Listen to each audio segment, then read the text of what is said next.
and gentlemen, boys and girls, children of all ages, I proudly present to you the Geeks and Company. My name is Jeff. That guy over there is JS. This is the after show, and we are watching Star Trek Lower Decks. It is the final season, and we're in the final 2 episodes, guys. This is Star Trek Lower Decks, Season 5, Episode 9.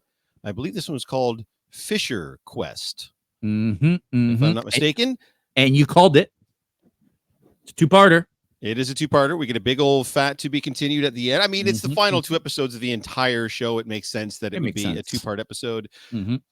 The thing I'm going to say right off the bat before we start getting into the meat and potatoes of this particular episode is last week's episode, Upper Decks, we kind of not really complained, but we both observed the fact that there wasn't a lot of Easter eggs in that particular episode because it was mostly centered around the bridge crew and just their daily lives sort of thing. Well, let me tell you something, kids. That gets made up for in this entire episode is one giant Easter egg. In fact, much to our Captain William Boimler's chagrin, because he is sick to fucking death of Easter eggs throughout the multiverse. It's funny when he says that, he's like, "Oh, great, another multiverse, another multiverse quest or another multiverse." And I was thinking the same, like, here we go. Like, this is going to be another freaking multiverse episode where we don't get our freaking main cast again. Like, what is this? But I was pleasantly surprised right off the bat. The biggest Easter egg for me, anyway, was the major DS9 reference. Major DS9 reference, because what ship does our buddy William Boimler show up with? He is on the Anaximander, which is very clearly modeled on the Defiant. It's the Defiant.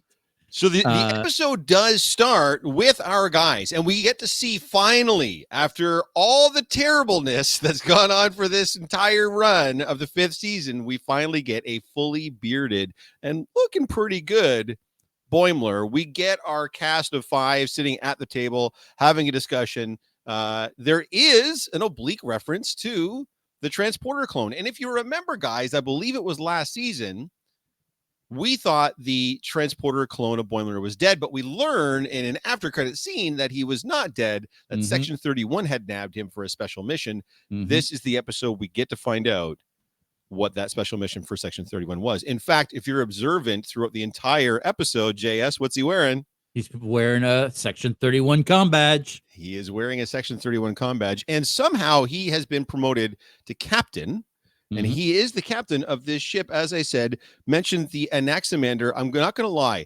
I'm sure that's a reference of some kind, but I don't know what the reference to that particular thing is. So if you guys know what Anaximander is supposed to mean, please go ahead and let us know. Put it in the comments below, because I am not terribly sure. But we're getting an indication that they're going through quantum realities. So even though Boimler refers to it as the multiverse several times, a lot of times throughout the episode, they keep referencing it from a scientific perspective as quantum realities, and that there's an infinite number of them throughout this multiverse. I'm not really sure what the... Go ahead. Yeah, the whole crew is comprised of different characters from different universes. Now, as far as we know, the only character from the main universe is Boimler, or William Boimler, the clone, the Riker wannabe, Titan's first officer. That's right. Boimler. Everybody else is characters that we know, but from different dimensions. We get Dax, Curzon Dax. Pre-Jadzia, Curzon Dax. Pre-Jadzia. We get T'Pol from Enterprise, who was married apparently for 37 years to Trip. I thought that was pretty funny. Pretty great. We get Garrick. Okay, so this was funny. We get Garrick and Dr. Bashir, who Bashir is a hologram. So he's not our Dr. Bashir. He's a hologram. He is the EMH. He's literally the EMH. He's the EMH. On stage. Who's married to Dr. Garrick, who in this universe is a doctor. So I thought, go ahead. No, go ahead. Yeah, I thought that was pretty funny. It's pretty great. So for those of you that maybe aren't up to speed on some of like this sort of the background as far as that plot thread through DS9 goes, during the original run of DS9, both Alexander Siddig and the gentleman that plays Garrick were all for having some type of romance that was sort of hinted at and alluded to throughout the course of the show. But the producers of the show, looking at you, Rick Berman, you piece of shit, would not allow that to kind of flourish and happen. So it's always been like a fan fiction headcanon thing that these two were actually in love with each other and were having a relationship. So this show finally brings that to the forefront in a very meta type thing. So even though it's not our Bashir and Garrick, it is enough of our Bashir and Garrick. And I'd like to point out too, everybody with the exception of Curzon, so T'Pol, Garrick, the EMH, sorry, Bashir, all the original actors that came on to do those particular voices. And one rift opens up in front of them, a new rift opens up in front of them, and they get one more original voice. Oh yeah. Oh yeah, that's right. Because you find out that Harry Kim comes through the rift, but it's not the traditional Harry Kim. Because they have a whole ship full of Harry Kims, because you find out that on the Aximandar is mainly comprised of Harry Kims. But importantly, Ensign Harry Kims. Every single Harry Kim on this ship, and there's 8 of them that I counted, are from different realities. And every single one of those realities, he's still an ensign. So it's, again, another background story joke from Voyager. Harry Kim, by the way, this never gets talked about from Next Generation. I'm going to touch on that really briefly too, but Harry Kim starts that show as an ensign, and for 7 years, he ends that show as an ensign. Nearly everybody else in the show has some sort of promotion throughout. So it's a running joke that Harry Kim, who's played by Garrett Wang, who also lent his voice for this episode, has always been an ensign. And they find the one Harry Kim in the entire multiverse, as he refers to himself a little bit later, 2-Pip Kim. So 2-Pip Kim. He's 2-Pip Kim. So yes, we do find out that the ship is mostly, by the way, as soon as they beam the Harry Kim on, Boimler's like, oh, Jesus, another Harry Kim. Another one. We find out that the ship is mostly crewed by Harry Kims. But we also learn in this particular back and forth that the rifts are being opened by somebody specific, which is what we kind of surmised early on in the season. These rifts were just way too fast and furious between them. Excuse me. So they're not a natural phenomenon. They're not a natural phenomenon. They are being opened by somebody. At this point, we just don't know who the bad guy is going to be. We get more jokes about the whole. So the Kim not be ever being promoted thing is a joke that gets told throughout the entire. Just like Boimler's, it's a running joke. Yeah. Boimler's disgust with the whole multiverse situation. In fact, he even goes deep in at one point saying it's just lazy writing. It's just variations of all the things that we've already known and we've already seen. Another rift opens and a shuttle comes barreling out of the rift. And they're able to, they realize, by the way, that you can't use your warp engines near a rift because it will destroy your ship. And just before the ship gets destroyed, someone gets beamed off. It's a Mariner.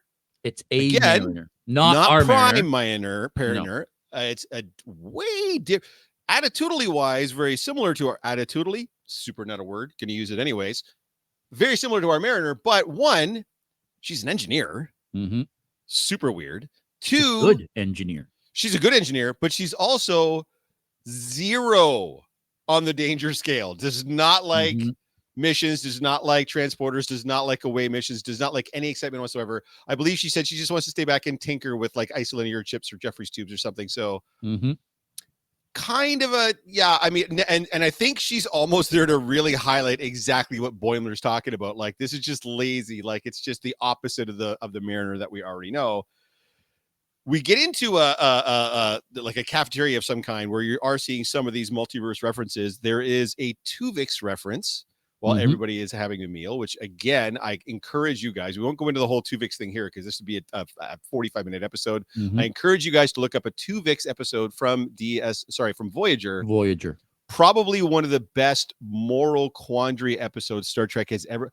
People, if you go on Reddit right now and you just type in Tuvix, there are still people to this day debating back and forth the morals of that particular episode. Excuse me. Mariner does drop a bit of an egg, though. She says that she can track the ship creating these multiple universes. And they really come to realize that not one rift is getting created, but two. Every time they create one, they're creating a duplicate rift. And Boimler, Captain William Boimler, has been chasing the wrong rift every time.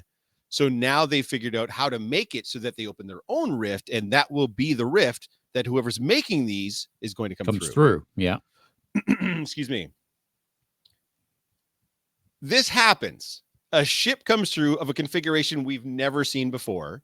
Kind of looks Vulcan, actually. A little bit, but it definitely looks like a, you know what? That's funny because that was actually my very first thought. I was thinking like Kelvin almost Vulcan style ship.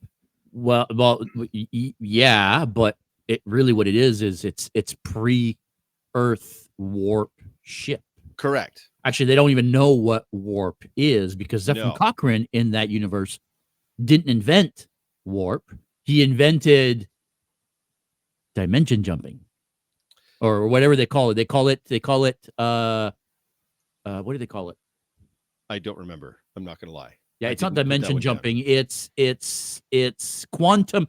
It's a quantum jump engine. Yes, or a quantum reality jump engine, or something to that effect. They get into a pitched battle. Phasers are fired. In fact, Curzon fires phasers when he specifically ordered not to, and it ultimately results in both ships crash landing on a planet that was nearby, a bog planet. Excuse me.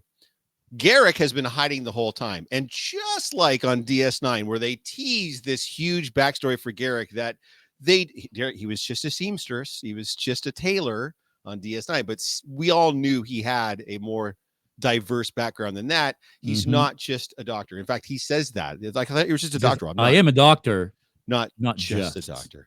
Turns out he's a complete badass. They get into a pitched battle with the native aliens on this particular planet, and Garrick does come to help them, but they ultimately do get captured and they get imprisoned. And they get imprisoned along with the crew of the other ship that had come through the rift. And it turns out that other ship has one of the deepest cuts of all. And it was her as well. Yes. Alfre Woodard came back to voice Lily from Star Sloan, Trek First Contact. From arguably, definitely the best of the Next Generation films anyway, Star Trek First Contact. She was played by Alfre Woodard. She was essentially Zefram Cochrane's assistant, I guess. She was the one that was helping him put together the first warp ship. Excuse me. So we meet the two crews. By the way, the rest of her crew is made up of Vulcans and people in Star Trek Enterprise uniforms, right? Which, by the way, T'Pol is not wearing. T'Pol is in her regular, like, whatever, like, T'Pol uniform that she would normally be in, as far as that goes. Garrick ends up busting them all out. They get out of the... By the way, every time there's, like, a cut in the action, we get to see Two Pips Kim, and he's making kind of, like, the sus eyes, like, what's going on? Because he's noticing, by the way, that the Ensign Kims are basically just getting ordered around a lot and clearly are meant to do a lot of, like, ensign level work, because that's what ensigns do. They're essentially the lower deckers of this particular ship, of the Axamander. This is not sitting well with Two Pip Kim. Excuse me. As they're trying to escape, by the way, all these creatures, the alien creatures, surround them as they're getting onto the ship, and Curzon pulls essentially a Shax and decides he's going to just fight them all off before he gets beamed up.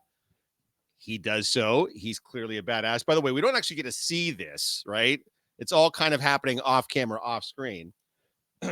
When they do get onto the ship, though, all of the Kims are gone.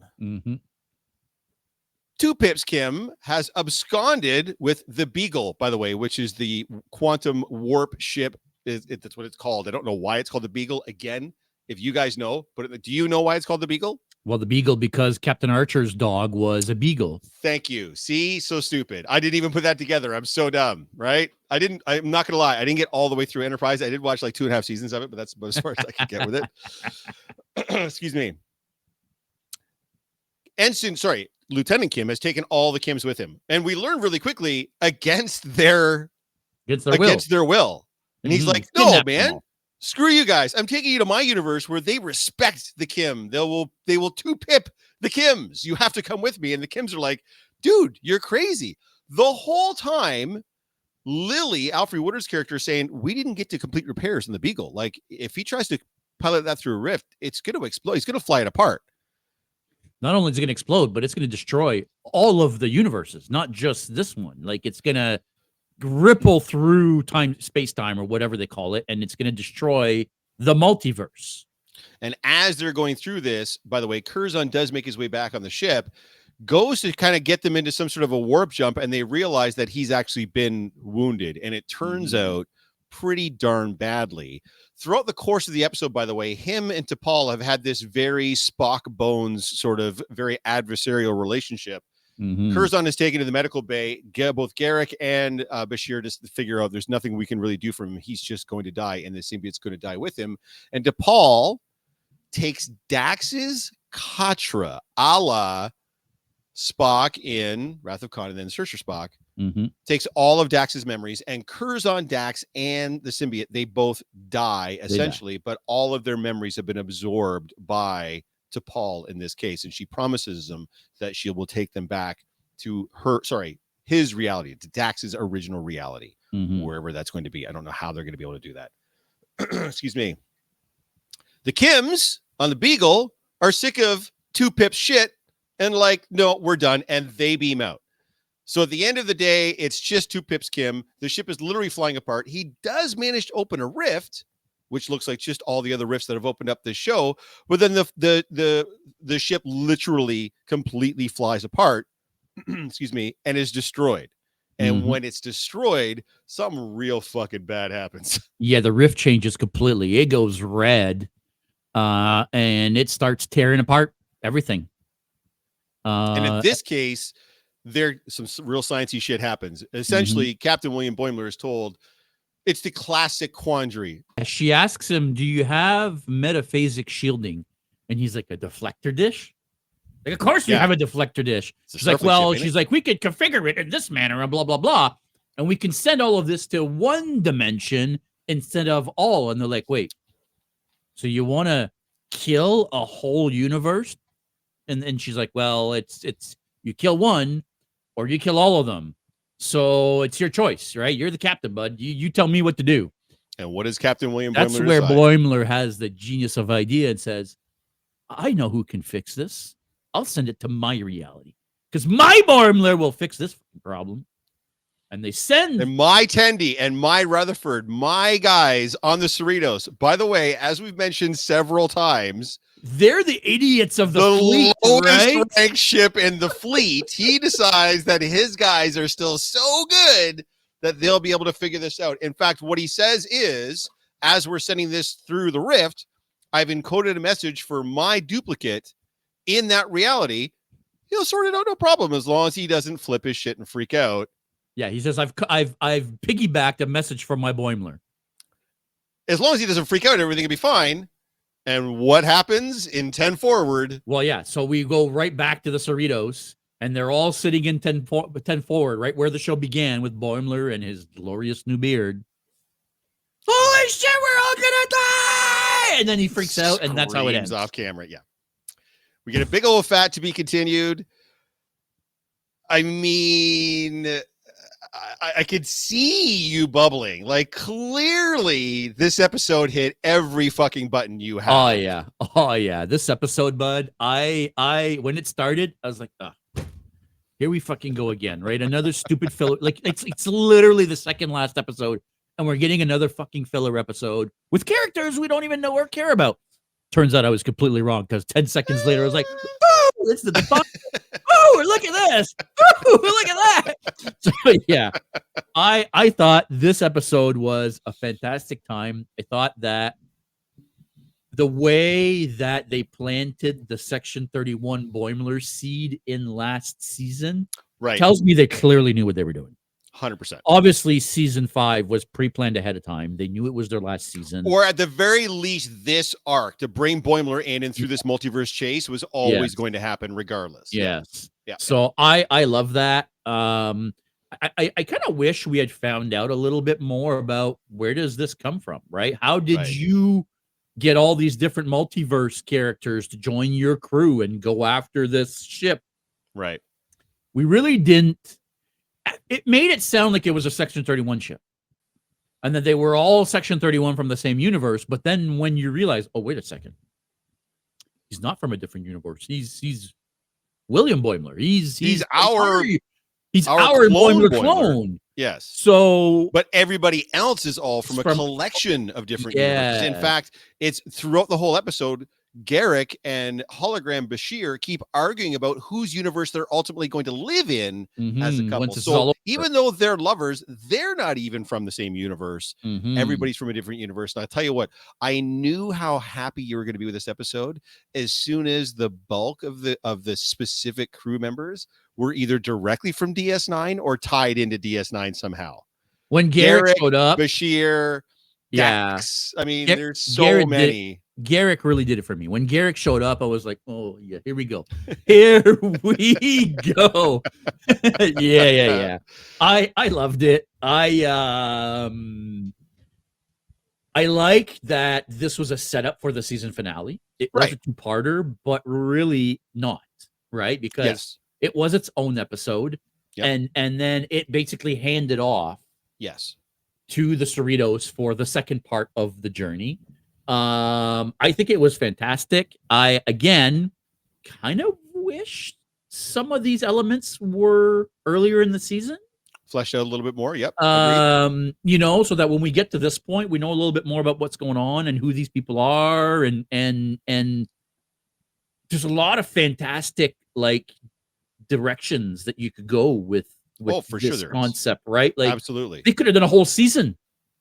They could do this could be a show. They could do the whole show with this crew. Could absolutely be like a spin-off show, 100%. Yeah. So I can't say there was any part of this show that I was like, oh, this sucks.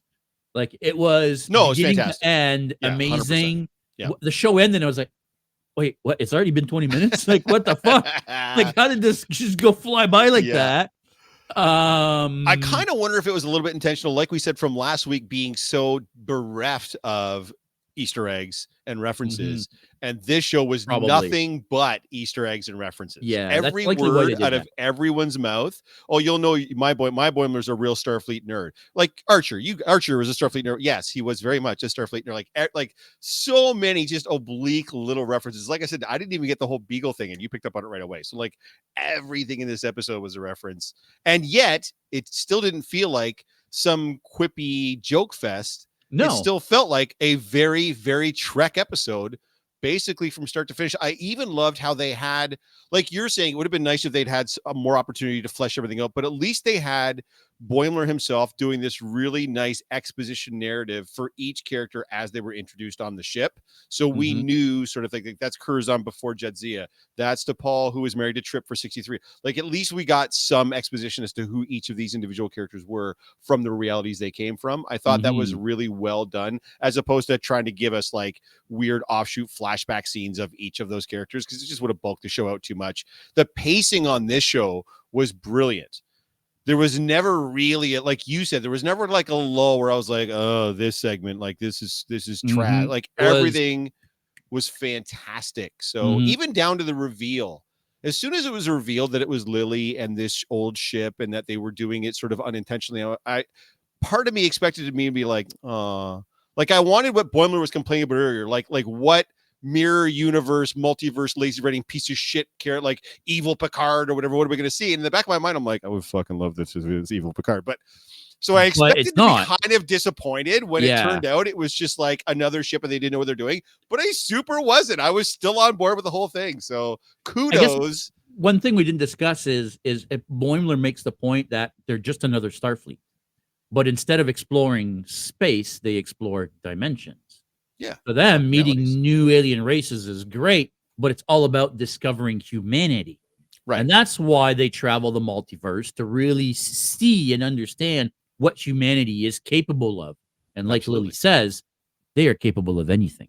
Yes. It's funny, there are two different perspectives on the multiverse. Yeah. Even though they've both been traversing it in the same manner, basically. Yeah. I really liked how they played that off. Yep. My thing is now they're stuck. the Beagle's crew and the Axamandar or whatever, the Defiant. Yep. I'm just going to call it the Defiant. The Beagle's crew and the Defiant's crew are now stuck in whatever dimension that they ended up in, because the jump ship is well, it's blown up. Well, no, but they did show, right? Yeah, but they were independently on the Axamander. They were independently creating and going through quantum realities, chasing the other ship. No. The Beagle was opening the rifts. The Defiant was just going through them. At the end, didn't it show the I know you're calling it the Axamander opening? Like at first, it did open a rift specifically for the Beagle to come through. So it didn't actually. I don't know if it opened a rift as much as it did something, so that when the so that when the Beagle opened the rift, it would come to them. But I don't think they opened an actual rift. I don't think they have the technology to open the rifts. They have a technology to close the rifts. I don't think they have the technology to open the rifts. Either way, we may find out about more of this on the final episode. Absolutely, we may never. We may have an Easter egg 10 years down the road where we find out that this random lower decks ship, lower decks Defiant, shows up on our radar for some Easter egg of some sort. Who knows?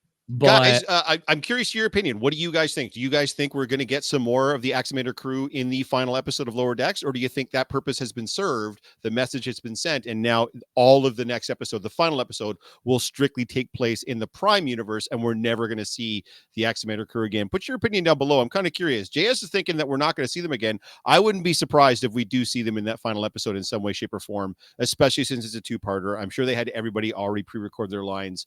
But I am curious, and I'm curious to see what you guys think about this. Banger of an episode, hard to get any better. As much as I'm looking forward to the last episode, of course, I'm not, because I'm very sad that it's going to end. So I'm hoping it's going to end on a note that would give us an opportunity to explore this universe further at some point down the road in some way, shape, or form. We'll see. JS, anything else about this week that you want to go over? No, I think you've said it all. Fantastic episode. Really, really looking forward to the season finale as well at this point. Series finale. Just so sad that it's over, man. Like just like these last 5 years hasn't felt like enough. Just flew by. Like I almost wish we could go back. Yeah. Like I suppose we can. We can. Yeah, we can go back and rewatch it and from the beginning. It's just so sad that we, I think me and you had this discussion a little bit.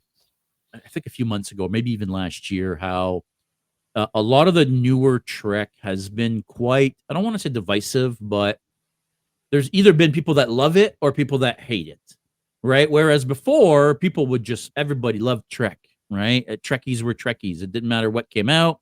You just liked something more than others. Now it feels like there are a lot of shows that people just absolutely hate and other shows that people absolutely love. I feel like everybody that got into this show universally loves this show. Right. The only people that don't say they don't like the show is because they haven't actually watched it. Right. So, and I understand if animation is not your thing, you don't want to be watching a cartoon every week. That's totally fine. You're missing out. You are. Because to me, this is probably the best Trek we've had maybe since Next Generation. Maybe. Yeah, it's tough to argue. We've said it before on this channel, guys, and we'll say it again.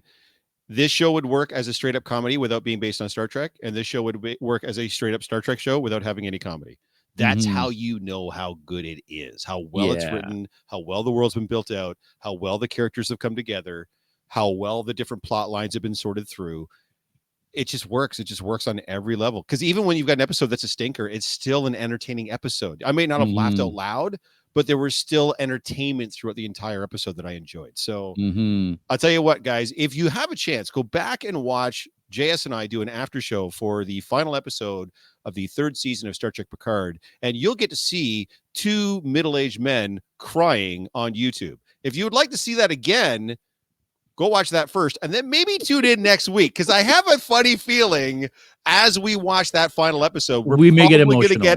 We'll probably get a little emotional and maudlin about it. So make sure you're tuning in next week. And like I said, guys, go ahead and throw some comments below. And please, if you haven't already, do us a solid, man. Throw us that subscribe if you don't mind. Give us a like. It really helps us out. We're just a couple of guys with a small YouTube channel. There's not some giant crew of writers and editors behind us. You're looking at it, writers, kids, 1 or 2 what other are people, writers? and that's it. So if you can go ahead and do that for us, you're going to help us out tremendously, and we thank you for it. Otherwise, JS, why don't you take us out this time? That's it. I think we'll see you guys next week. Meantime, you stay geeky. Thanks, everybody.